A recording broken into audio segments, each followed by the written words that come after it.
السلام علیکم ورحمۃ اللہ وبرکاتہ۔ اللہم صلی علی محمد وعلی آل محمد، رب اشرح لی صدری ویسر لی امری واحلل عقدۃ من لسانی یفقہوا قولی۔ دوستو، آج سے ہم قرآن کی آیات کا لفظ بلفظ ترجمہ اور بنیادی گرامر شروع کر رہے ہیں۔ اس سے پہلے کہ میں فارملی سٹارٹ کروں، عربی گرامر کے حوالے سے میں کچھ بنیادی باتیں آپ کے گوش گزار کرنا چاہ رہا ہوں۔ عربی زبان کو عربی زبان کے الفاظ کی خصوصیات کو مد نظر رکھتے ہوئے 3 حصوں میں تقسیم کیا گیا ہے: اسم، فعل، حرف۔ آپ کے پاس کسی قرآنی لفظ کا یا عربی کا کوئی بھی لفظ، اس کا ترجمہ آپ کے سامنے جب آئے تو آپ یہ دیکھیں کہ وہ لفظ کسی شخص، جگہ، چیز یا کام کا نام تو نہیں۔ اگر ایسا ہے تو وہ اسم ہے۔ اچھا، کام کے نام کے حوالے سے اسم کی عام طور پر جو ہے وہ ڈیفینیشن یہ کی جاتی ہے کہ کسی شخص، چیز، جگہ کا نام۔ کام کا نام بھی جیسے سجدہ کام کا نام ہے۔ نام ہو، کسی بھی چیز کا نام ہو، خواہ وہ کام کا نام ہی کیوں نہ ہو، وہ اسم کہلائے گا۔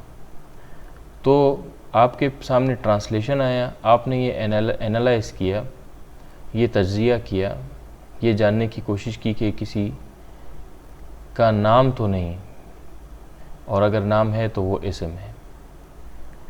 فعل، اسی طرح سے آپ کے پاس ٹرانسلیشن آیا اور آپ نے اینالائز کیا، سمجھنے کی کوشش کی کہ اس میں اچھا پہلی والی کیٹیگری ہوگی کسی شخص، چیز، جگہ یا کام کا نام تو نہیں ہے، پہلا فیز مکمل ہو گیا۔ دوسرا یہ کہ کسی کام کے ہونے یا کیے جانے کا تو اس میں پتہ نہیں چل رہا۔ اگر کسی کام کے کیے جانے یا ہونے کا پتہ چلتا ہے کسی لفظ کے ٹرانسلیشن میں آپ کو، تو وہ فعل ہے، جیسے مارا، کھایا، پیا، بھاگا وغیرہ۔ تیسری قسم حرف۔ حرف کا سمپل جو حرف کی سمجھ میں آپ کو دلانے کی کوشش کرتا ہوں کہ اگر کوئی لفظ اسم نہیں ہے، کوئی لفظ فعل نہیں ہے، تو وہ حرف ہے۔ ویسے حرف کو اس طرح سے ڈیفائن کیا جاتا ہے کہ وہ لفظ جو اکیلے اپنے میننگ کنوے نہیں کر پا رہا ہو، مطلب میننگ فل نہ ہو، اس کو میننگ فل بننے کے لیے، معنی خیز بننے کے لیے اپنے ساتھ کسی اسم یا فعل کی ضرورت پیش آتی ہے۔ تو یہ بنیادی باتیں تھی عربی کلمے کی اقسام کے حوالے سے۔ آگے اس کی مزید ڈیٹیلز آئیں گی، وہ ہم پڑھیں گے۔ اب ہم بڑھتے ہیں اپنے لیکچر کی جانب۔ بسم اللہ الرحمن الرحیم سے شروع کرتے ہیں۔ بی سے حرف، اسم، نام، اسم۔ اللہ، الہ اللہ سے نکلا ہے۔ الہ اللہ کا اللہ لفظ کا اہم جز ہے۔ یہ الف لام پلس الہ ہے، اس کا مطلب ہے سچا معبود، اسم ذات۔ اللہ کے جتنے بھی نام ہیں قرآن میں، وہ 2 ہی قسم کے ہیں، آپ سمجھ لیں۔ ایک اسم ذات اللہ کا جو یہ واحد اسم ہے، یعنی یہ ایک اسم اللہ کا ایک نام اللہ، یہ اسم ذات ہے، اور باقی جو نام ہے وہ اسم صفت ہیں، صفاتی نام ہیں۔ اب یہ کیا ہے، اسم ذات کیا ہے، اسم صفات کیا ہے، اس حوالے سے میں آپ کو بتاؤں گا۔ اس کا ٹرانسلیشن نہیں کیا، یہ کیوں نہیں کیا یہ آگے میں آپ کو بتاؤں گا۔ اسے حرف تعریف کہتے ہیں۔ رحمان، بڑا مہربان اسم۔ اب دیکھیں ٹرانسلیشن آپ کے سامنے آیا مہربان، تو سمجھ میں آ گئی کہ مہربان تو نام ہے، اسم کہلایا۔ اب یہ اسم صفت ہو گیا۔ میں نے آپ کو بتایا ایک اللہ کا نام جو اللہ والا نام ہے وہ اسم ذات ہے، اور باقی کے نام اسم صفت ہے، تو یہ اسم صفت ہے۔ اب اسم ایک تو اسم ہے، اسم صفت ہے، پھر صفاتی میں بھی وہ نام ہے جس میں اچھا اللہ کے جتنے بھی نام ہیں، جتنے بھی بلیسنگ والے نیمز ہیں، وہ ان میں شدت پائی جاتی ہے، یعنی کہ انگلش میں اگر کچھ بھائیوں کو اگر انگلش سمجھ میں آتی ہے تو یہ سپرلیٹو ڈگری میں آتا ہے۔ اللہ کے لیے آپ کوئی بھی نام استعمال کریں گے، اس کا صیغہ کوئی بھی ہو، وہ سپرلیٹو ڈگری میں ہی جائے گا، یعنی کہ ان سے بیسٹ اس صفاتی نام میں اور کوئی ہو ہی نہیں سکتا۔ اسی لیے آپ دیکھیں جتنے بھی اللہ کے صفاتی نام ہیں ان کے ٹرانسلیشن میں بڑا یا نہایت یہ اس طرح کے الفاظ بھی ساتھ میں جڑے ہوئے ہوتے ہیں اس صفت کے ساتھ۔ اس کا مطلب یہی ہوتا ہے کہ یہ اللہ میں جو یہ صفت پائی جاتی ہے وہ سب سے زیادہ ہے۔ اللہ وہ ہستی ہے کہ اس میں یہ صفت اس حد تک پائی جاتی ہے کہ کسی بھی مخلوق میں وہ صفت اس حد تک نہیں پائی جاتی، اور اسے ہم کاؤنٹ نہیں کر سکتے، اس کا ہم احاطہ نہیں کر سکتے۔ تو ہم صرف یہ کرتے ہیں کہ ایسے صفت کے ساتھ بڑا، نہایت اور اس طرح کے الفاظ لگا لیتے ہیں۔ رحمان، بڑا مہربان اسم۔ ٹرانسلیشن نہیں ہوئی حرف تعریف۔ رحیم، نہایت رحم والا اسم۔ پوری آیت کا ٹرانسلیشن کر لیتے ہیں۔ شروع اللہ کے نام سے جو بڑا مہربان نہایت رحم والا ہے۔ اب اس آیت میں اگر آپ دیکھیں بھی، یہ وہ لفظ ہے جو اردو میں استعمال نہیں ہوتا۔ اسم اردو میں استعمال ہوتا ہے، اللہ اردو میں استعمال ہوتا ہے، الرحمن، رحمان، رحیم، یہ الفاظ اردو میں استعمال ہوتے ہیں، اردو میں استعمال نہیں ہوتا۔ تو آپ کے سامنے یہ بسم اللہ الرحمن الرحیم میں بھی اور ایسا لفظ ہے جو نیا ہے۔ باقی وہ الفاظ ہیں اسم، اللہ، رحمان، رحیم، جو اردو میں بھی استعمال ہوتے ہیں، تو ان کی انڈرسٹینڈنگ آپ کو ہوگی۔ آگے چلتے ہیں۔ الحمدللہ رب العالمین، ہر قسم کی۔ اب یہاں صرف یہ ایک بات نوٹ کر لیں، اس کو آگے میں ڈسکرائب کروں گا کہ پچھلی آیات میں کا ٹرانسلیشن نہیں کیا گیا۔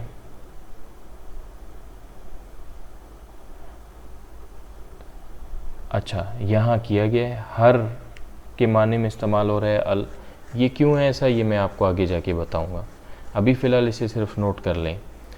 حمد، تعریف اسم، لیے حرف، اللہ اسم، ربی رب اسم، تمام حرف، عالمین جہانوں کا اسم۔ اب یہاں ایک بات اور نوٹ کر لیں کہ ہر یا تمام، شروع میں استعمال ہوا نا، اسے ٹرانسلیٹ کیا ہر سے، اور پھر یہاں استعمال ہوا، اس کو تمام سے ٹرانسلیٹ کیا گیا۔ تو آپ کے ذہن میں یہ بات آ سکتی ہے کہ تمام شاید اسم سے ملتا جلتا ہے، ہر شاید اسم سے ملتا جلتا ہے، لیکن یہاں بس یہ ایک بات نوٹ کر لیں کہ الف لام جہاں بھی استعمال ہو رہا ہے قرآن میں، خواہ اس کا جیسے اوپر ٹرانسلیشن نہیں ہے اس لفظ کا بسم اللہ الرحمن الرحیم میں، اس صورت میں ہو یا اس صورت میں ہو کہ ال کا ٹرانسلیشن ہو رہا ہو، دونوں صورتوں میں اور ہر صورت میں اسے ہم حرف ہی کہیں گے، نمبر 1۔ اچھا، اس کی پھر 2 اقسام ہیں۔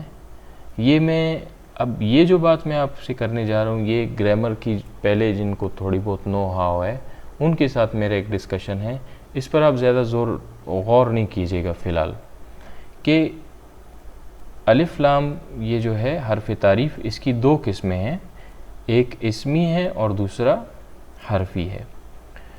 تو ہم یہ کہہ سکتے تھے کہ یہ ہر یا تمام کے معنوں میں جب الف لام استعمال ہوا ہے تو یہ اسم ہے، لیکن الف لام کی جو 2 قسمیں ہیں، اسمی اور حرفی، یہ والا جو الف لام ہے یہ جس کانٹیکسٹ میں استعمال ہوا ہے یہ اسمی کے کانٹیکسٹ میں استعمال نہیں ہوا ہے۔ مطلب عربی گرامردان بھی جو اس کی 2 قسمیں بتاتے ہیں، اس میں جو اسمی والا قسم ہے وہ اس کے حوالے سے بتاتے ہیں کہ وہ الف لام جو الذی کے معنی میں ہو، جیسے الضارب بمعنی الذی ضربا، اور المضروب بمعنی الذی ضربا۔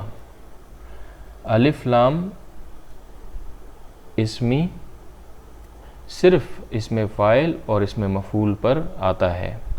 اب یہاں صرف یہ آپ بات سمجھ لیں کہ الف لام اسمی جو اسمیہ والا ہوتا ہے، جو نام والا ہوتا ہے، وہ صرف فاعل اور مفعول کے ساتھ آتا ہے۔ تو یہ ان معنوں میں بھی استعمال نہیں ہو رہا ہے، یہ استغراقی معنوں میں استعمال ہوا ہے۔ یہ حرفی کی ایک قسم ہے، استغراقی، یعنی وہ الف لام استغراقی جو یہاں استعمال ہوا ہے، اس کے حوالے سے میں بات کر رہا ہوں، اب یہ بس اس میں آپ یہ سمجھ لیں کہ جب ان معنوں میں استعمال ہوتا ہے تو اس الف لام کے بعد آنے والا جو اسم ہوتا ہے اس سے یہ مراد ہوتی ہے کہ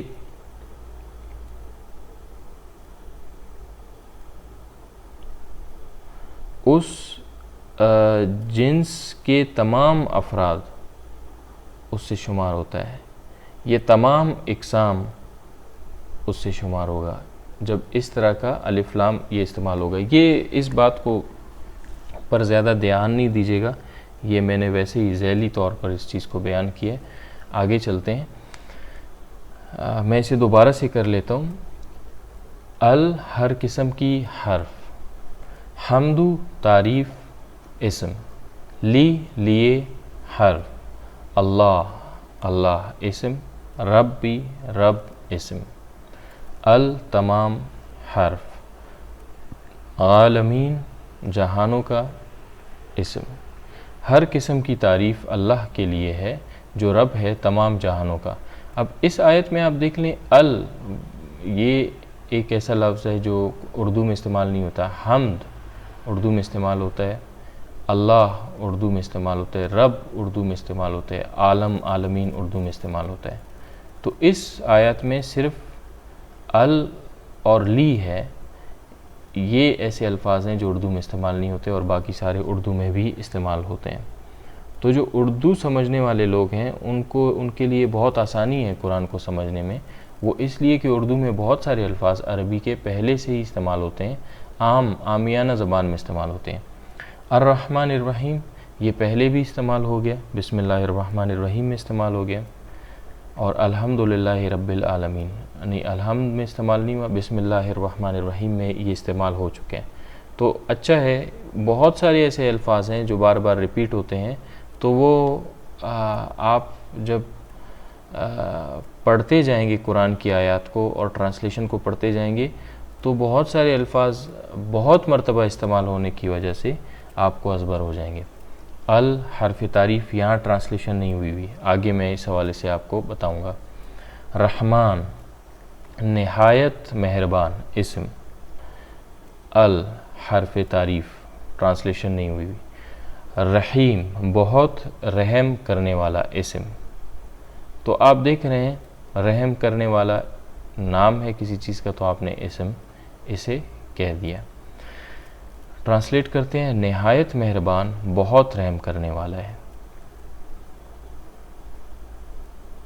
اب اسے آپ یہ بھی کہہ سکتے ہیں بہت بڑا مہربان نہایت رحم کرنے والا ہے ٹرانسلیشن کے اندر.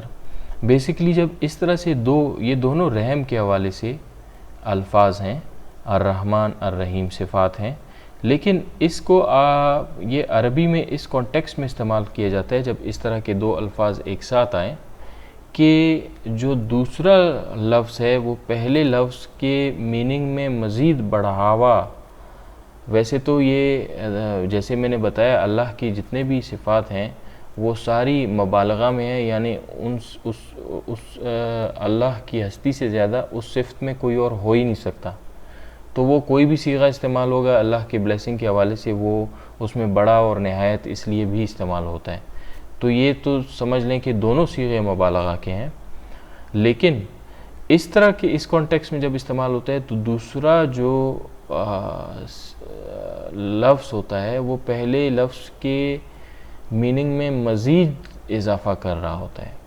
الرحمن الرحیم، اسے میں آپ کو صرف سمجھانے کے لیے اس طرح سے وہ کروں گا کہ وہ رحم کرنے والا، الرحمن وہ رحم کرنے والا، الرحیم جو بہت ہی رحم کرنے والا ہے. تو صرف میں آپ کو اس کا کانٹیکسٹ، اس کا تھوڑا سا معنی سمجھانے کے لیے میں نے آپ کو یہ ڈسکرائب کیا ہے. اچھا، یہاں ایک اور چیز نوٹ کیجئے گا، یہ آگے جا کے میں آپ سے ڈسکس کروں گا کہ الرحمن، یہ درمیان میں لام آ رہا ہے نا لیکن سائلنٹ ہے. الف ڈائریکٹ را سے پیش کے ذریعے سے جڑ رہا ہے. الرحیم، یہاں بھی اسی طرح سے الرحیم میں دیکھ لیں لام سائلنٹ ہے، لام پڑھا نہیں جالا. ہم یہ نہیں کہہ رہے الرحیم، الرحیم کہہ رہے ہیں. تو ایسا کیوں ہے؟ اچھا، یہاں آپ دیکھیں یہاں بھی تو الف لام استعمال ہوا ہے، لام پڑھا جا رہا ہے. اسی طرح سے رب العالمین، اب اس میں با لام کے ساتھ جڑ رہا ہے تو لام الف لام کا العالمین، الف لام کا لام پڑھا جا رہا ہے. تو بسم اللہ الرحمن الرحیم میں آپ دیکھ لیں الرحمن الرحیم، یہاں بھی جو لام ہے درمیان میں یہ نہیں پڑھا جا رہا. تو کہیں پڑھا جا رہا ہے کہیں نہیں پڑھا جا رہا ہے. یہ کیوں، اس کے پیچھے کیا وجہ ہے یہ بھی میں آپ کو بتاؤں گا. اس کے علاوہ ایک اور چیز ہے، آپ نوٹ کیجئے گا کہ اب یہ بسم اللہ ہے، یہ بسم اللہ، بسمی اور یہ اللہ کا جو الف ہے، یہ آپ دیکھیں جو درمیان میں الف آ رہا ہے یہ نہیں پڑھا جا رہا، نہ الف پر زبر ہے، نہ زیر ہے، نہ پیش ہے. اسی طرح سے آپ دیکھیں یہ الرحمن، یہ بھی جو اللہ کا ہا ہے وہ رحمان کے را سے جڑا ہوا ہے اور درمیان میں الف سائلنٹ ہے. اسی طرح سے یہ رحیم، آپ دیکھیں رحمان اور رحیم کے درمیان جو الف ہے یہ بھی سائلنٹ ہے، نون را سے ڈائریکٹ جڑا ہوا ہے. لیکن جب ہم اس کو الگ الگ تجزیہ کر رہے ہیں تو آپ دیکھ لیں اللہ، اب یہ جو الف سائلنٹ تھا یہاں سائلنٹ نہیں رہا، الف پر زبر آ گیا. تو آپ کے ذہن میں سوال ہوتا ہے جب آپ نے ترکیب کی، الگ آپ نے لفظ استعمال کیا، یہ لفظ استعمال کیا تو الف سائلنٹ تھا، الف سائلنٹ نہیں رہا تو آپ نے یہاں زبر کیوں لگایا؟ آپ نے یہاں زیر کیوں نہیں لگایا؟ پیش کیوں نہیں لگایا؟ اسی طرح سے آپ دیکھیں یہ الرحیم کا اوپر الف سائلنٹ تھا، یہاں سائلنٹ نہیں رہا، میں نے زبر لگا لیا. تو نیچے بھی اس طرح سے دیکھ لیں، اب یہاں ال ہے، یہ یہاں جو ہے سائلنٹ نہیں ہے الف، لیکن الف جب درمیان میں آ رہا ہے سائلنٹ ہے تو کیوں ہے سائلنٹ؟ رب العالمین، یہاں درمیان میں الف استعمال ہو رہا ہے لیکن سائلنٹ ہے، کیوں ہے؟ یہ اس حوالے سے بھی میں آپ کو بتاؤں گا. لیکن جب ہم نے اس کو یہاں استعمال کیا تو یہ زبر آ رہا ہے. اللہ کا یہ الف ہے، اس میں یہ زبر کیوں آ رہا ہے؟ زیر کیوں نہیں آ رہا؟ پیش کیوں نہیں آ رہا؟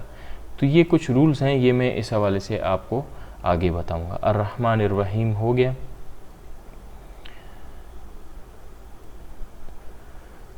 مالکی یوم الدین، یہاں کھڑی زبر آنا چاہیے، یہ مس ہو گیا.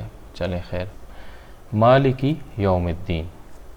مالک ٹرانسلیشن آپ کے پاس آیا. مالک نام ہے، اسم. یومی روز نام ہے، اسم. ٹرانسلیشن نہیں ہے، لیکن اسے گرامر میں عربی گرامر میں حرف تعریف کہا جاتا ہے. دین جزا، انصاف، فیصلہ. اسم چونکہ نام ہے اس لیے اسم ہو گیا.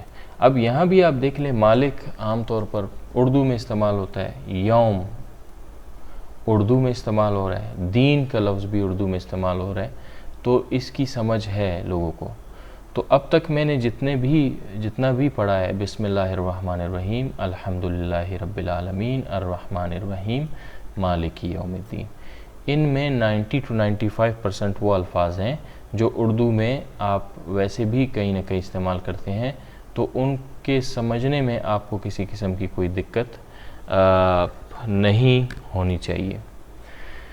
اب ہم بڑھتے ہیں وہ کچھ جو رولز ہیں جن کا ان آیات سے بھی تعلق ہے، اس حوالے سے وہ آپ نے نوٹ کر لیے ہوں گے. اب میں ان کی ڈیٹیلز کی طرف جاتا ہوں کہ ایسا کیوں ہے.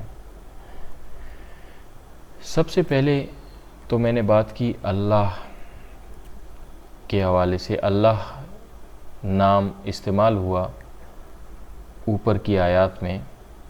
اللہ اسم ذات ہے. اللہ کے علاوہ اللہ کے جتنے بھی نام ہیں صفاتی ہیں، اسم صفت کہلاتے ہیں. اسم صفت میں پھر یہ کہ جیسے میں نے بتایا، اللہ کے حوالے سے، اللہ کی بلیسنگز کے حوالے سے جتنے بھی نام ہیں.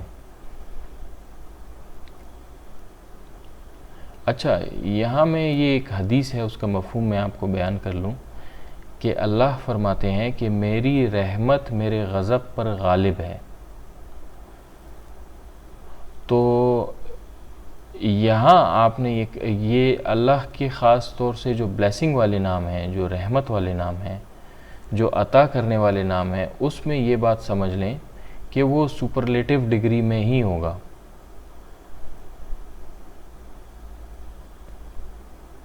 اچھا، کیونکہ کسی بھی صفت میں اللہ سے بڑھ کر کوئی نہیں. اللہ کی رحمت کے لیے کوئی عام عربی کا صیغہ بھی استعمال کریں گے تو وہ بھی مبالغہ ہی تصور ہوگا. اور یہ بھی سمجھ لیں کہ اللہ کے سارے نام اسماء معرفہ ہیں.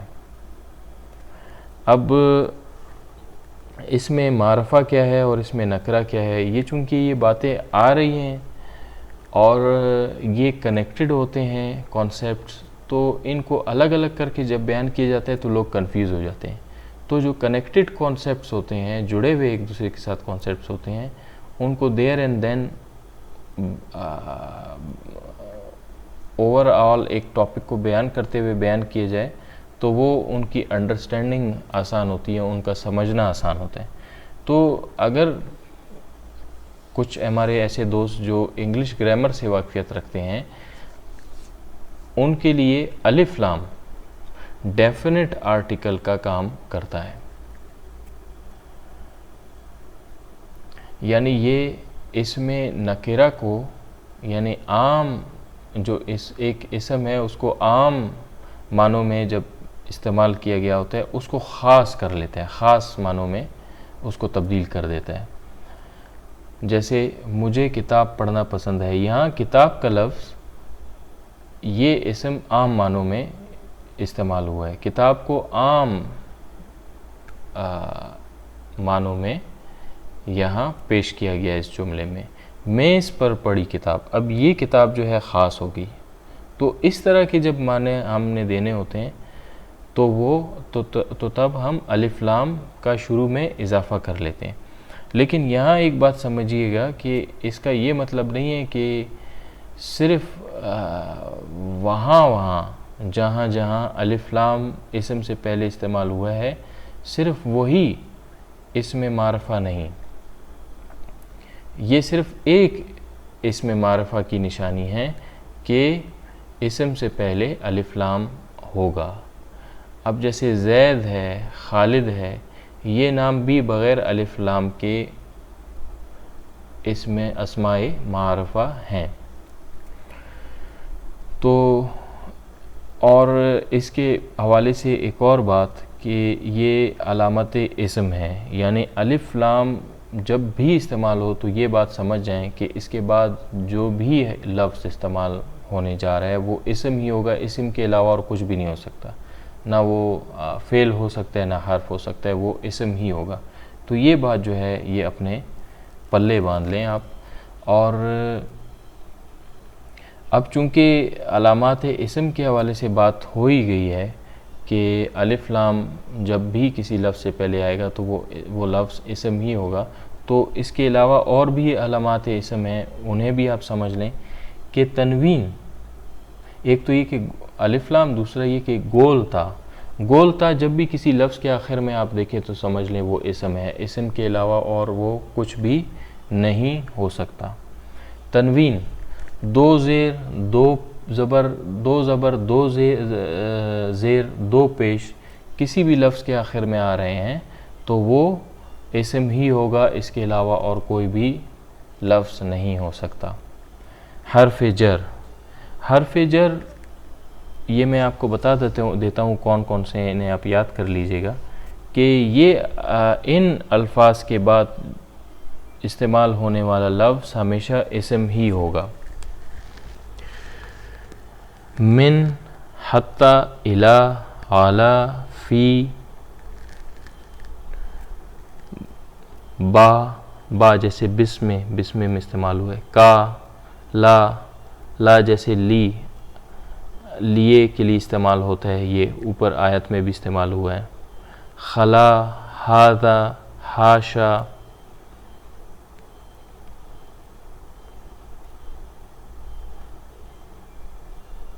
ربا، مذ، منذ، وا، تا۔ تو یہ الفاظ ہیں، ان کا ٹرانسلیشن بھی میں انشاءاللہ آگے آنے والے لیکچرز میں آپ کو بتا دوں گا، لیکن فی الحال بس آپ یہ سمجھ لیں کہ یہ الفاظ ہیں، یہ ایک شعر کی صورت میں بھی بیان کیا گیا ہے، ان کو حرف جر کہا جاتا ہے اور ان کے بعد ہمیشہ اسم ہی استعمال ہوگا۔ یہ لفظ جب آپ کے سامنے آئے تو سمجھ لیں اس کے بعد آنے والا لفظ اسم ہے۔ یہ شعر کی صورت میں باؤ، تاؤ، کافو، لامو، واؤ، منزو، مذخلا، رب، حاشا، من، ہذا، فی، عن، علی، حتی، الی۔ تو یہ اسم کے حوالے سے بات ہو گئی، علامات اسم کے حوالے سے۔ الف لام شروع میں استعمال ہوتا ہے اسم سے پہلے، الف لام استعمال ہو کسی لفظ سے پہلے تو وہ اسم ہے، گولتا استعمال ہو اسم کے آخر میں، لفظ کے آخر میں تو وہ اسم ہوگا۔ تنوین، دو زیر، دو پیش، دو زبر استعمال ہو تو وہ اسم ہوگا۔ حرف جر اگر کسی لفظ سے پہلے استعمال ہو تو وہ لفظ جو حرف جر کے بعد استعمال ہو رہا ہے وہ اسم ہوگا۔ ترجمے کے حوالے سے جو الف لام ہے، اس کے ترجمے کے حوالے سے کچھ باتیں نوٹ کر لیں۔ ایک تو یہ کہ جیسے میں نے آپ کو پہلے بتایا تھا کہ الف لام کا ترجمہ ہر یا تمام سے کیا جاتا ہے۔ اب یہاں آپ دیکھ لیں اوپر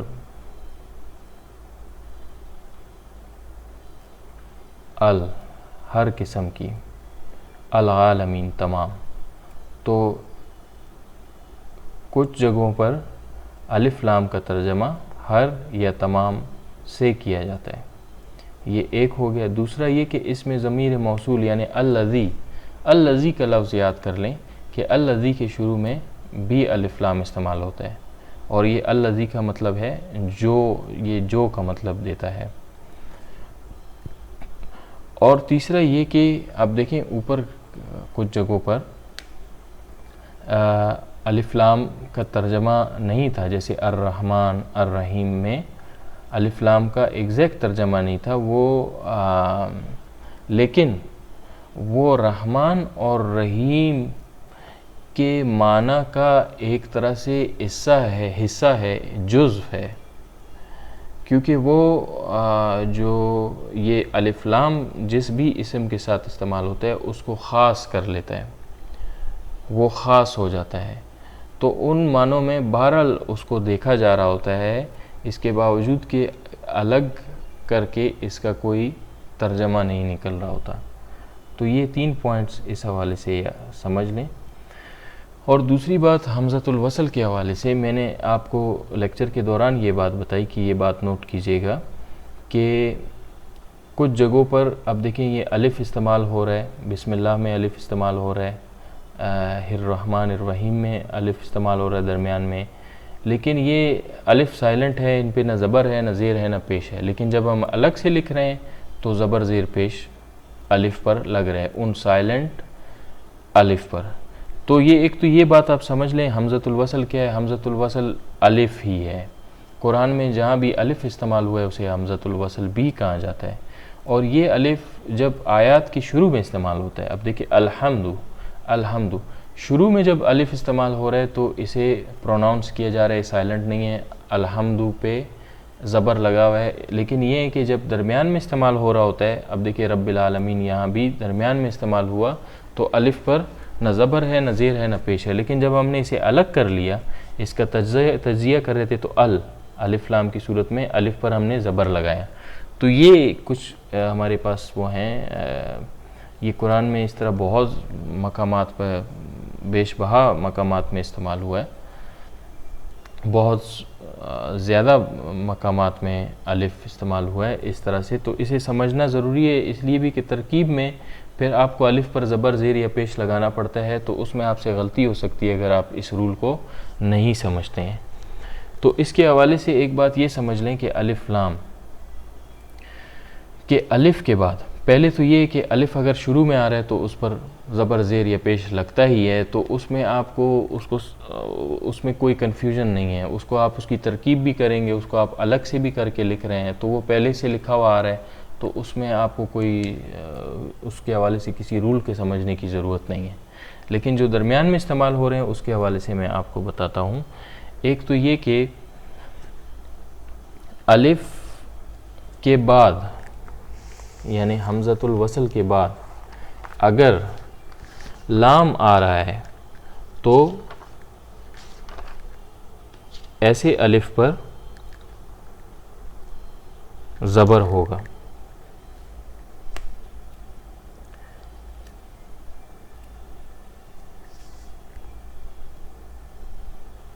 اچھا یہ ہے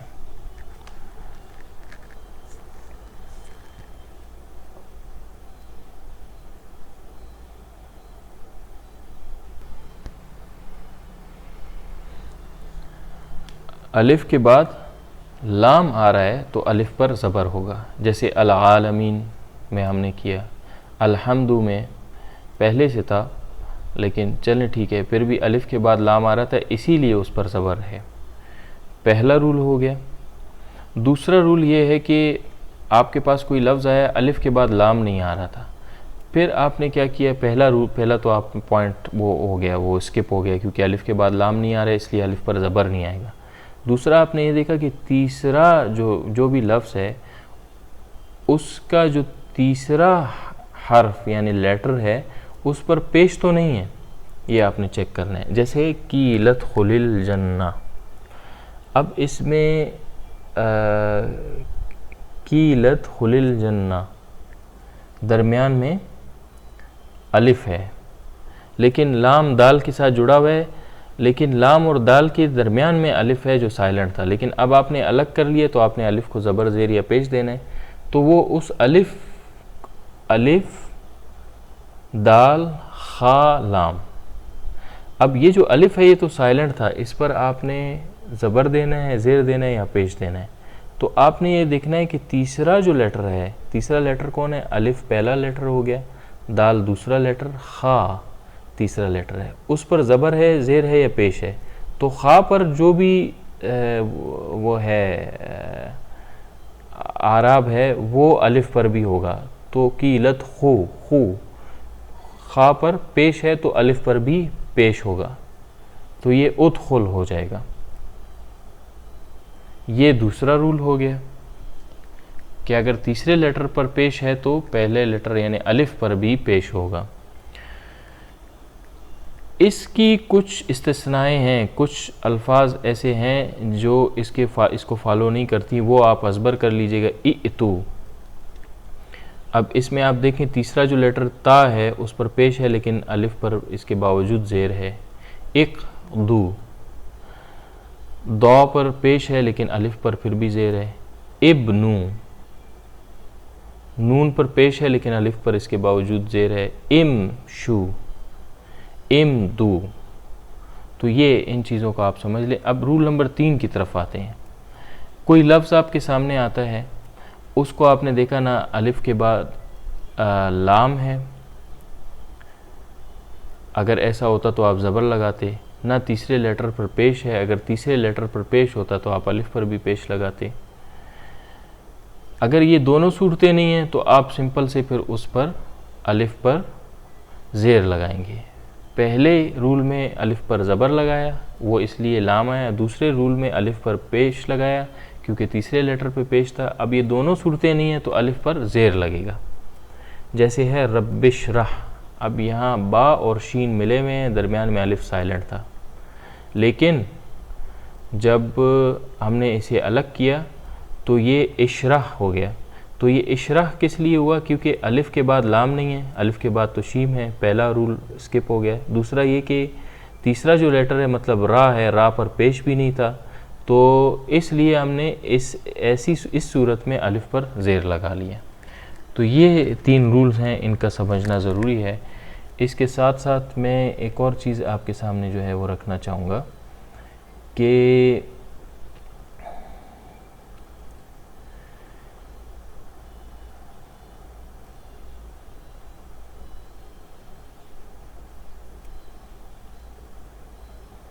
اچھا، یہاں ایک اور پوائنٹ میں نے آپ کے سامنے رکھا تھا کہ الرحمن، یہاں لام نہیں پڑھا گیا. الرحیم میں بھی لام نہیں پڑھا گیا، لکھا ہوا ہے پڑھا نہیں گیا آیت کے اندر. پھر جب ہم نے الگ اسے کیا تو الف لام پڑھا گیا، لیکن آیت کے اندر فلو میں جب ہم نے پڑھا تو لام نہیں پڑھا گیا. لیکن یہاں آپ دیکھیں میں الحمد میں لام پڑھا گیا، العالمین میں الف لام جو ہے حرف تعریف ہے اس کا لام پڑھا گیا. تو کہیں پڑھا جا رہا ہے اور کہیں نہیں پڑھا جا رہا ہے. یہ کیوں ہے؟ اس کے پیچھے بھی رول ہے، اسے جو ہے آپ سمجھ لیجئے. یہ حروف شمسیہ اور حروف قمریہ کے حوالے سے یہ بیسکلی جو ہے یہ کانسیپٹ ہے اس کا، کہ حروف شمسیہ جب الف لام کے بعد آتے ہیں تو الف لام کا لام نہیں پڑھا جاتا، وہ حروف شمسیہ سے ڈائریکٹ اٹیچ ہو جاتے ہیں. اور حروف قمریہ وہ ہیں کہ وہ جب الف لام کے بعد کوئی حرف استعمال ہوگا تو ایسی صورت میں الف لام کا لام پڑھا جائے گا. تو ہم سب سے پہلے حروف قمریہ کرتے ہیں کہ الف لام کے بعد جب الف آ جائے، جیسے الابو، یہاں پھر لام الف لام کا لام پڑھا گیا. اسی طرح سے با ہے، الف لام کے بعد جب با آ جائے تو الف لام کا لام پڑھا جاتا ہے، جیسے البابو. تو میں حروف قمریہ کی اسی طرح سے میں آپ کو ایگزامپلز بتاتا ہوں. الف الابو، با البابو، جیم الجنتو، حا الحمارو، خا الخبرو، خا الخبزو، عین العین، غین الغداء، فا الفم، قاف القمر، القمر. اچھا، یہ ابھی فی الحال آپ اس کی ٹرانسلیشن کی طرف نہ جائیں، اس کے معنی کی طرف نہ جائیں. یہ جو میں الفاظ استعمال کر رہا ہوں آپ صرف یہ نوٹ کریں کہ الف لام پڑھا جا رہا ہے ایسے مثالوں میں جن میں الف لام کے بعد یہ والے جو ہے لیٹرز استعمال ہو رہے ہیں. تو الفا الفم، دیکھیں الف لام کے بعد فا ہے اس لیے الف لام کا لام پڑھا گیا. قاف القمر، کاف الکلب، میم الماء، واو الولد، ہا الہواء یا الید. یہ جو الفاظ ہیں الف با جیم ہا خا عین غین فا قاف کاف میم واو ہا یا، یہ جب الف لام کے بعد آئیں گے تو الف لام کا لام پڑھا جائے گا. اور یہ جب یہ الفاظ نہیں ہوں گے، ان کے علاوہ کوئی اور حروف تاجی میں سے ہوگا، لیٹرز میں سے ہوگا، تو پھر الف لام نہیں پڑھا جائے گا. جیسے تا التین میں ہے، ثا الثوب میں ہے، دال الدیک میں ہے، ذال الذہب میں ہے، را الرجل میں ہے، زا الزہرۃ میں ہے، سین السمک میں ہے، شین الشمس میں، صاد السورۃ میں ہے، دو الضیف میں ہے، تو الطالب میں، زو الزہر میں، لام اللحم، نون النجم. یہاں الف لام کا لام نہیں پڑھا گیا. اس کا میں آپ کو ایک فارمولہ بتا دیتا ہوں کہ جن الفاظ، اچھا یہ تو ہو گیا حروف شمسیہ والقمریہ. اب یہ ایک اور چیز ہے، یہ تو آپ کو سمجھ میں آ گیا ہوگا کہ یہ جو حروف تہجی ہیں عربی کے، ان کو پروناؤنس کیسے کرتے ہیں. تو اگر آپ کو اردو کے حروف تہجی آتے ہیں اور جن کے آخر میں یہ کا ساؤنڈ آ رہا ہوتا ہے تو انہیں ہم یا میں کنورٹ کر دیتے ہیں. اب جیسے الف کے آخر میں یہ نہیں آ رہا، وہ اس کو ایسے ہی ہم نے پڑھا. بے، اردو میں بے پڑھتے ہیں، یہ کا لفظ آخر میں آ رہا تو وہ با میں کنورٹ ہو گیا. تے تا، ثے سا. جیم اس میں یہ نہیں آ رہا تو اس کو ایسے ہی پڑھا. ہے اس میں یہ ساؤنڈ آ رہا ہے، ہا ہو گیا. خے خا. دال دال ہی را، ذال ذال ہی را. رے را ہو گیا. زے زا ہو گیا. سین سینی را. شین شینی را. صاد صادی را. دود دود ہی را. توئیں میں بھی یہ ساؤنڈ آ رہا ہے آخر میں تو یہ تو ہو گیا. زوئیں اس میں بھی یہ ساؤنڈ آخر میں آ رہا ہے تو یہ زو ہو گیا. عین غین. فے میں یہ ساؤنڈ آ رہا ہے، فا ہو گیا. قاف میں یہ ساؤنڈ نہیں آ رہا تو اسے ایسے ہی پڑھیں گے. کاف لام میم نون ہا. اسے جب ہم اردو میں پڑھتے ہیں تو یہ آخر میں یہ آ رہا ہوتا ہے تو یہ ہا ہو گیا. واو واو ہی رہا. یا ہو گیا. تو یہ آج کا لیکچر تھا. انشاءاللہ اگلے لیکچر میں ہم آپ کے پاس اگلی آیات کے ساتھ حاضر ہوں گے اور عربی کے حوالے سے، عربی زبان کے حوالے سے، قرآن کے الفاظ کے حوالے سے ہم اگلے لیکچر میں مزید جانیں گے. تب تک کے لیے خدا حافظ. السلام علیکم.